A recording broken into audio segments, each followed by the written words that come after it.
omuzungu ng'ava France yakadde ku makya na recordinga ye zaagamba zabadde 5 am awo ziba saawa 11 ez'okumakya ndowooza tuba tuli addaako Pallaso n'alyoka asimbula omuziki omusajja n'akubira poliisi n'agireeta city oli adde mu bya black kaliko amayinja 3 n'amusitula n'amuleeta wa Pallaso nti ono tetusobola kwebaka yadde empeke y'otulo mwe muli mu ndongo bwe muva mu ndongo nga mumaze okukuba ebidongo na gye muba mulaze kigwa kityo vibe mukiba mukyalina mpitirivu Pallaso bali bava kuziika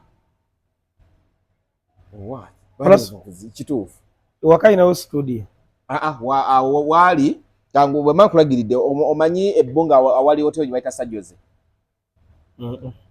ng'onootera okutuuka ku kiwete Munyonyo ng'ovudde ku kigo ky'Abakatuliki weyongere mu maaso kati waliwo hoteli bagiyita Sajjoze mabega waayo waliwo apartments wasula gye yazimba ate nga waliwo apartments kwasula so kati omuzungu yalese poliisi ng'oli ali mu kubaleekaanyiza beekozeemu omulimu ba neighbors ne bagamba mbuno weeru no guba musango gwa ddala ani wano si weeru eno Uganda simanyi ekololo bagoba ragadi ne bamutwala ne mu kkooti nga bagamba ebbaala lye bwe baali bayita big mics lali liwuganyiza abantu Munyonyo bazze babikola buli lunaku bagisaawo cubana lw'ebyo oneka filimu kenala bagenda coming to America Ed Mafia akamoja kudirisa naga good morning my neighbor banyide bya mu Africa olina mugamba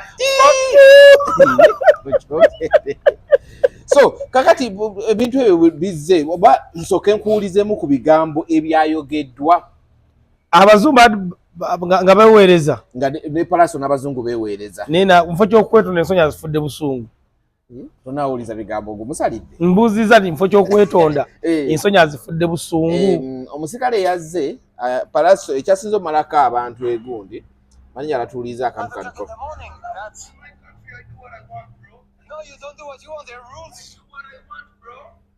No. I do what I want. No. Yes. I don't do what I want.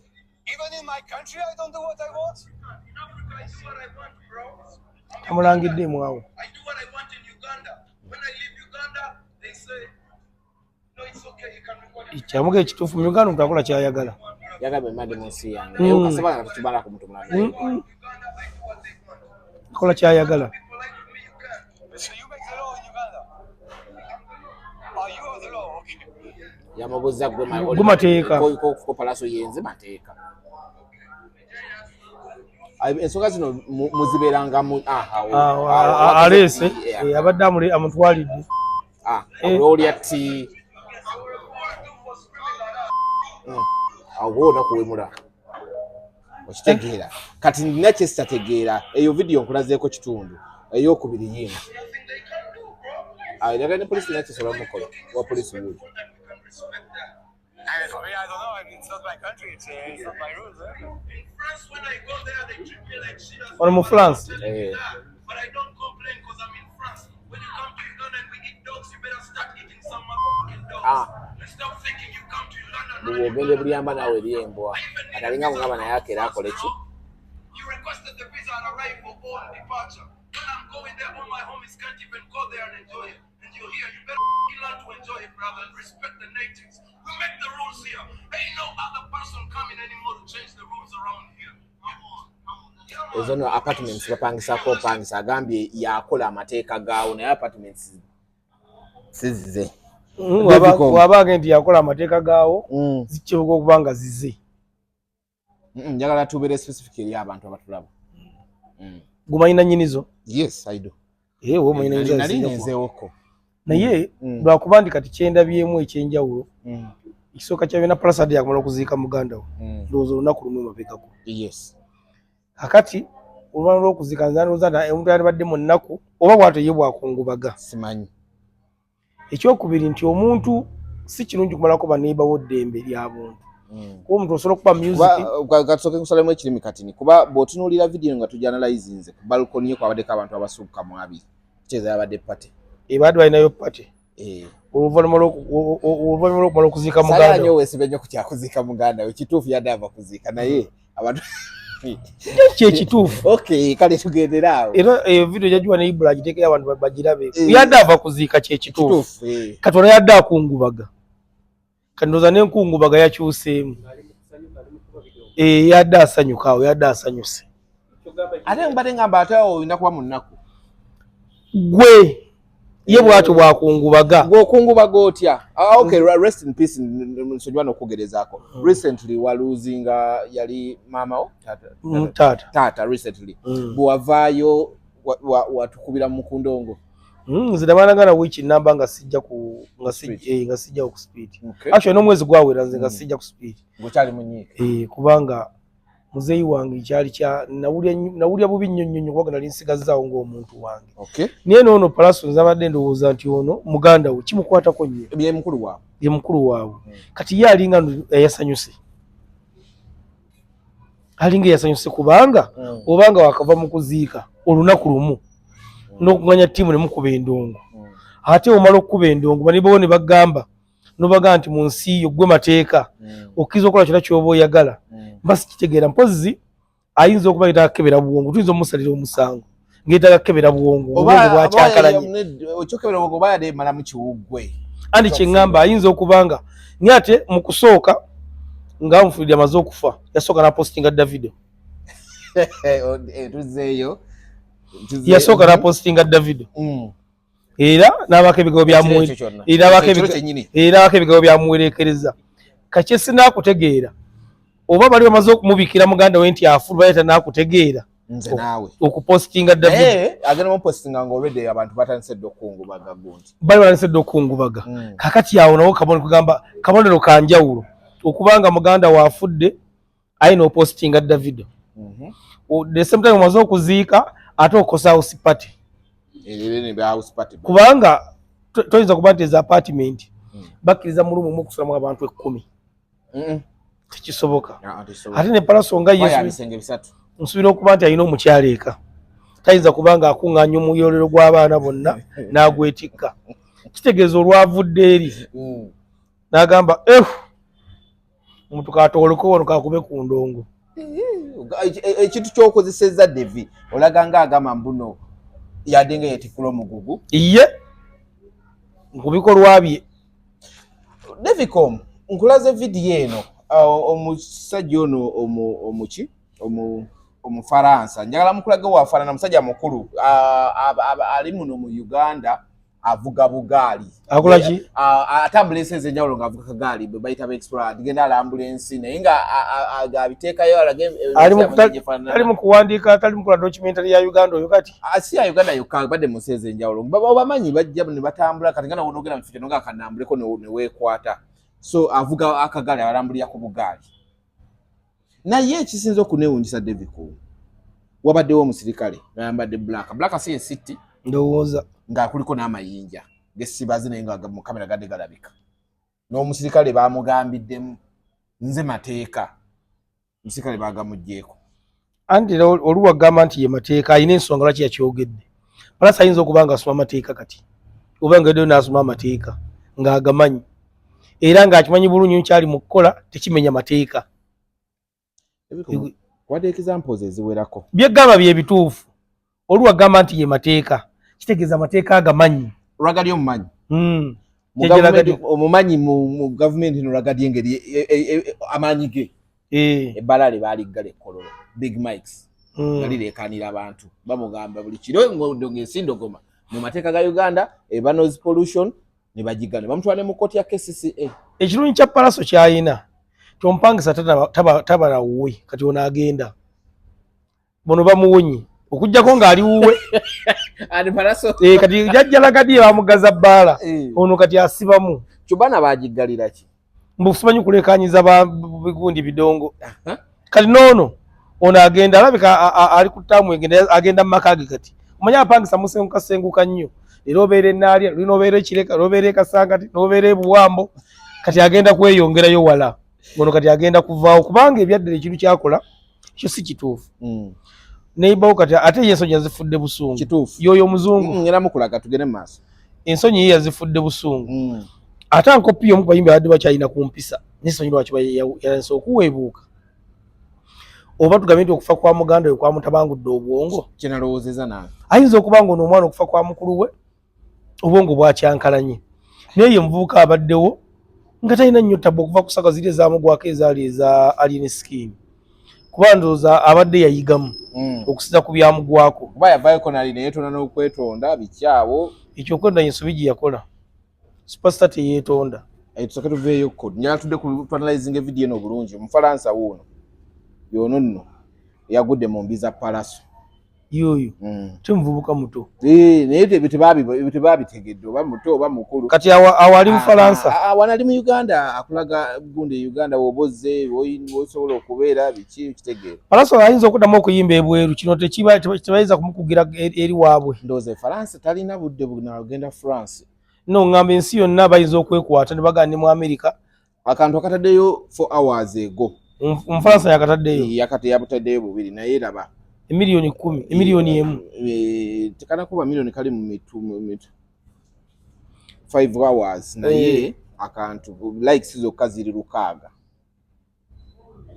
ziri 6 likes zokka katuka likes weziba 6 nga comments ziri comment bagamba batya okay tuyinza comment Mr. I never loved Pallaso with nothing. See his behavior. Ono yagamba bannange. I never loved Pallaso. Yeta mwagalanga kuko atuli mu comments bine bintu bye tugenda osoma wano si jaffe birungi kirungi kugundi akitegeera I love the accent Pallaso ono ya ayagadde oluzungu naye ndo Pallaso tebyamusanyusa yajagadde. That's why they keep dying every middle decades in a family. Pallaso next another ekyo nkikonde eminga ono bamuyita daddiyo avudde n'agamba yensonga lwaki bafa buli mwaka si kirungi every middle decades okitegeera namugamba so loud music is illegal period okitegeera so people are condemning abantu balayika nti bakyagadde no one can blame Pallaso unless you have not traveled. They treat us like kakati anti tulina okubeera example naddala abantu balina eddoboozi eriyitamu Pallaso music will be everywhere. Pallaso music we I know luyimba lwe bayita money wakuba zi Caribbean countries bwe banamulaba nga akoze bino ne n'agenda atega aje kiki mbadde ngamba kino kimuleka luddawa asobola okuddamu ogenda okuperforming ebweru oba naye yavaayo ekirala nti kiba nagenda nti muntani kwa nti omwana ono yeetaaga bamukebera omutwe ng'obudde bukyali omanya nti batugendako nnyo we batyo ayinza okuba nga obwongo bwakyakanya okufa kwa muganda we yeetaaga kukebera mutwe ng'obudde bukyali era baba basajjoni baba ki byonna tubatwalira sajjoni bamutwale wa sajjoni bamukebera obwongo andi Pallaso bina tabikola soke to no comment a drunk mind speaks from the heart ngalo nga bagamba mbuno ya baade banywe waabwe baade balina womo kubeera mu okunywa kakitegeeza mwenge kati agamba kati ndoza yabadde n'ennyiika omwenge kati yayogeza tabi omanyi oba oyina ennaku noonya omwenge ate ennaku eri yeyongera bweyongezi kasoonya omwenge ennaku yeyongera bweyongezi kati nze ndowooza waba ate nga yanyweddemu ng'alowooza mukulu we ayinza okuba nga ate yayonoonese bwonoonese naye ate mulimu abamuwagira for sure Pallaso is true 100%. Big up to you Pallaso, thank you. Walodeko ekigambo busiru Goga kyava kuki mugambo walodeko ekigambo busiru goga kyavaawa gogamba kyavaawa anyinyonnyola simanyi walodeko ekigambo busiru ogamba kyavaawa kona comments ekitegeeza era waliwo abasiru kwe bakijja twali kintu kigambo kiriwo nga tekirina we kyava kakati obanga weddeko ekigambo busiru kitegeeza gyekiri kituufu kati oyinza kuwakanya muntu ndowooza ye naddata we nolaka pasenti bwakataddeko akanja akazibu kyenkugambe kiba lwoddeko ekigambo busiru nakiwulirako gyekiri nobody is above the law ono ye bwagambye twali ali waggulu w'amateeka ekyo kituufu naye ate ono ye agambye ali waggulu w'amateeka awawaggulu agambye kiryoke wawasi n'agamba nobody is above the law naye ate ye Pallaso agambye he is the law ye mateeka anti gano amateeka ga Uganda amateeka weegalwa no mu Uganda lwakuba gakola ku ssekinnoomu kati Pallaso ayinza okubanga comedy esensa kasokeso be ya waggulu olona Kasta is good in English ono yaga oluzungu lwalumanyi Pallaso kati walona agambye gwe muzungu you came to tour not to sleep be serious wajja kulambula tewajja kwebaka kwenga tayina kudozinga mu yadde akatini takiza dde okwebaka okusumagira katika kwa no timu Pallaso nalaga jagwa otayina mutawaana kati Pallaso kyava mulekaniza muzungu tewebaka genda okoleki anti yajja kulambula bulambuzi sikuola ki sikugdawo kwebaka yebaka biki byebaka bannange tuswaza ono yagambye tuswaza bannayuganda ekyo kituufu you have if you have traveled before Pallaso tayina tabu buli travelinza kyagamba buli muntu atravelinze kayina kweyisanga Pallaso kyakoze nze mayinza okutambula kwange emira kyanna mukaaka no era nabo bo travelinze bo kudde era no genda mebala bwogende eri nze nebaka bwe basi noteka kendo eka earphone mu matu gange kyabadde ateekeddwa okukola Pallaso yateekeddwa kuteeka earphone mu nnyumba yo nga music etafulu ne music nzadde basobola omukubanga ali lo oba ekisi ekyo yabadde agenda mu kirabu nageziwagira Pallaso kino kiba kiteekawa Pallaso with the Pallaso gwe tubadde tumanyi nti bino ebintu kuba nze njogere kuna abantu abasinga even before bino tebinabaawo ne bagamba nabadde awo ne manager wa Shiba n'agamba ate mu bonna kati ate Pallaso gwe tusigazza bino ebintu bitandika okuvaayo biti Pallaso bimuteekawo ng'oggyeko ebintu bino omuntu aloga abayimbi ba Uganda ali ku mapeera waggulu abalengera yayitamu yasolooba anonayo omwomu oliwo batagenda kuyimbira mu movement abala bagenda kuzimba malwaliro abatagenda kuzimba malwaliro bagenda kuwasaba MP abatagenda kuwasaba MP bakuba balekanya ndongo music wa Uganda ye alinga yalogwa era kiyinza okutuza ekindi engeri Stan gye yali omuyimbi Stan yali muyimbi muggulu Stan yali muyimbi gendo kebe obunyonyola badde sikimanyi era naafuna amaanyi mangi nnyo agamba sobola okubeera Katonda naye ndongo yamuwugula yali ayimba nnyo okwanamiriza n'agamba kati wano weetuuse anze mutonzi n'amugamba olimba n'amukanyuga wansi kubanga Pallaso ebyaddala embeera ze ye muvubuka abaddewo nga talina mutawaana siga nti oba atambula n'amatuuka bakuba abantu Pallaso nga n'oba ogenze wuwe muntu mulamu nnyo munyumya naye bwekubanga okufa kwa Muganda sikwe kwaleese bino ayinza okuba kati ng'ebyagala byaba too much naye agiramu kale gwogira kati waba tagira gwogira otherwise nga mmwe bannamawulire ate kati bannamawulire ffe tukoze eki mumunoonye ng'obudde bukiba oyo muyimbi wa ggwanga anti ate ffe tumunoonye tumugambe ki osobola okumukubira essimu mukubireko wano nga tuli kumpewo mukubireko nakwata ajja kukwata nange munyinja kumunoonya ate mwe muli ba mukwano wano nalakulaba Masaka nga mweraba nze boyi wange amanyi n'okunjo kyayo lwakuba kati adde aludde omanyi lwaki era noonyeza ggwe wano Masaka ebintu bwe byagaana tonkaka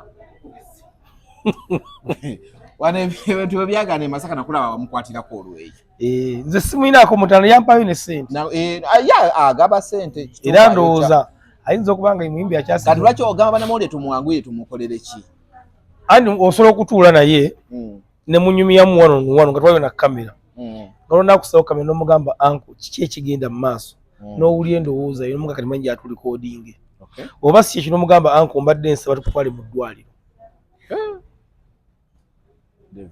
anti wagaana ku mpaka tumutwala lwa kibuli kuba nekibuli tukisobola si yasinga eggaali ekituufu si yasinga eggaali funa okwagala okumufiirwa nga tutyali tumwagalamu tumuteerawo embeera ne tumutwala lwa kibuli abaana bana bagenda okujja nga twabayiseeyiseemu dda abali ewala akeberebwa omutwe kubanga ffe tumwetaaga Pallaso y'omu ku bayimbi tosobola kumenya bayimbi bataano nga Pallaso taliiwo ekituufu bwe kiri Pallaso muvubuka akyali muto kati kitegeeza tusobola okumusalira amagezi ng'obudde bukyali okubanga kufa kwa muganda we ne bamukansolinga era ebanga biragaalagala gye tuba twala tumanyiiyo so okumutwaliriza ne yeebakayo kubanga siwali abu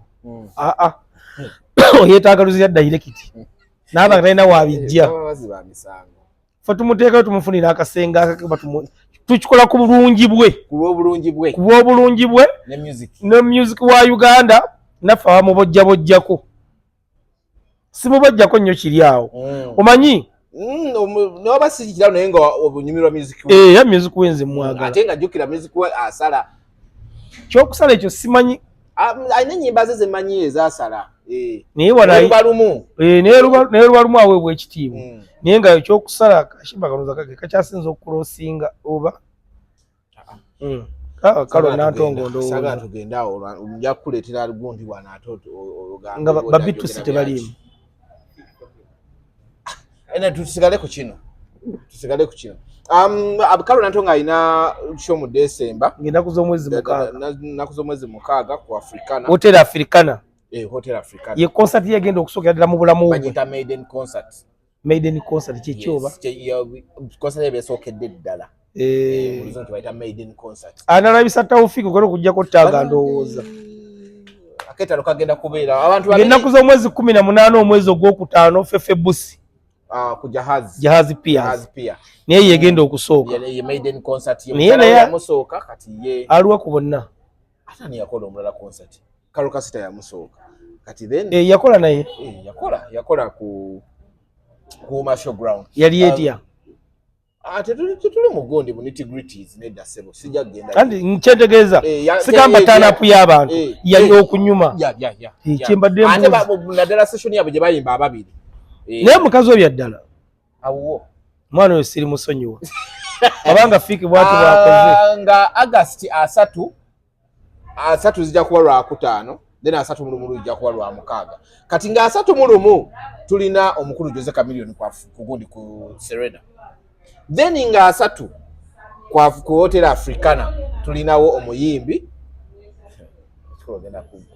tabukira omuyimbi wange tulinawo omuyimbi Mudra the Viral concert naye esookedde ddala maiden concert nga 3 August Chameleone yaliwo nga 3 3 ku Serena